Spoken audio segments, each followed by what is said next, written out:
সে তার মত প্রকাশের স্বাধীনতা চায় এই কারণে যে মত প্রকাশের জন্য যেন তার জীবন বিপন্ন না হয়। মত প্রকাশের স্বাধীনতা দেখবেন আমাদের ওই রিক্সা চালকের মধ্যে মত প্রকাশের স্বাধীনতা নিয়ে মিছিল করার প্রবণতা তেমন নাই, শ্রমিকদের মধ্যে, কৃষকদের মধ্যে মত প্রকাশের স্বাধীনতা নিয়ে মিছিল করার প্রবণতা তেমন নাই, কিন্তু শিক্ষিত মানুষদের মধ্যে মত প্রকাশের স্বাধীনতা নিয়ে কিন্তু তাদের একটা উদ্বেগ আছে, কারণ তার তো মত আছে। সে আবার মত প্রকাশের মধ্য দিয়ে আবার একটা আতঙ্কের মধ্যে থাকে।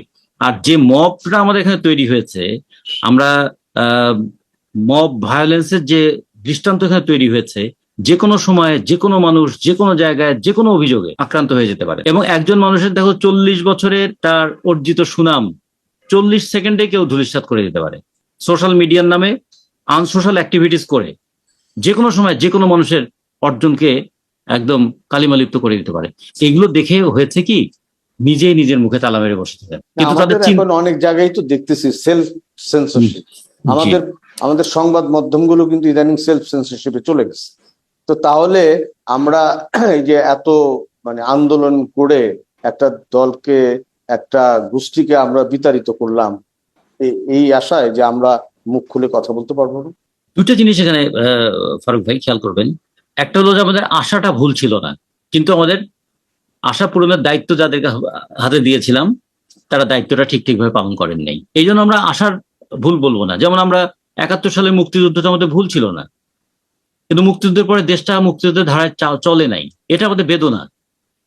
ঠিক তেমনি প্রতিদিন প্রতিনিয়ত যে লড়াই করি আমরা, যে আশার বীজ বপন করি, এটার মধ্যে ভুল নাই, কিন্তু যাদের উপর আশা বাস্তবায়নের দায়িত্ব দেই তারা শুধু ভুল করে না, তারা কখনো কখনো অপরাধ করে, যে কারণে এই বিষয়টা হয়।